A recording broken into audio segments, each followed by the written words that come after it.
I'm Peter Clark. The subject is, why does the beautiful farm La Vierge and the winery exist? Why indeed? The love of wine and the need to invest in wine. It wasn't difficult to decide on the Himalaya. Beautiful climate, beautiful soils, undulating, hilly countryside, and a magical presence, particularly if your interest is Pinot Noir that is, and Chardonnay. Key to everything is to utilize what is available in the Himalaya to produce some of the finest wines in South Africa. This we can do choosing not to irrigate, choosing very tight plantings. A number of other decisions help us in that way. There is one thing, however, we're proud of. We are determined to keep our prices reasonable. Our price-quality ratio is noted by many as the best in the region. You can get Pinot from us at a reasonable price. We want this to be the case. We want people to learn about Pinot, and we want younger folk to be able to afford a good Chardonnay and obviously a good Pinot. La Vierge, based in the Himalaya Valley, is there to be serious, but it is also there to have fun.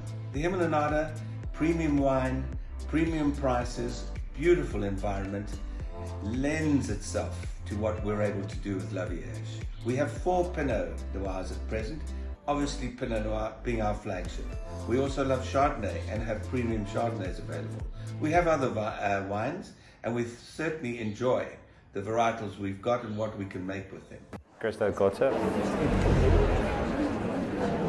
I'm a winemaker for La Vierge wines. We have our 2017 Anthelia Syrahs. We have 2 Syrahs vineyard on the farm. It's picked on different stages, so we're looking for a bit of complexity or variety in the sense of when we pick. So that just gives us something different to work with. Typically, I think it's a good example of a cooler climate Shiraz. It does tend to be a lot more spice driven, a lot more slight floral notes that do pop up.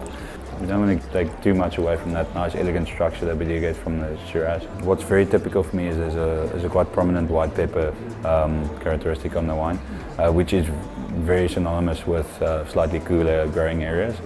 So that structure is never going to be massive, but it just gives you a bit of elegance on the wine. It's a good reflection of the sites that we do work with. We pick on different stages, but keep ferments separate, and then we'll go to barrel for about 14 months. For longevity, it just sets it up quite nice. It does do well sitting in bottle.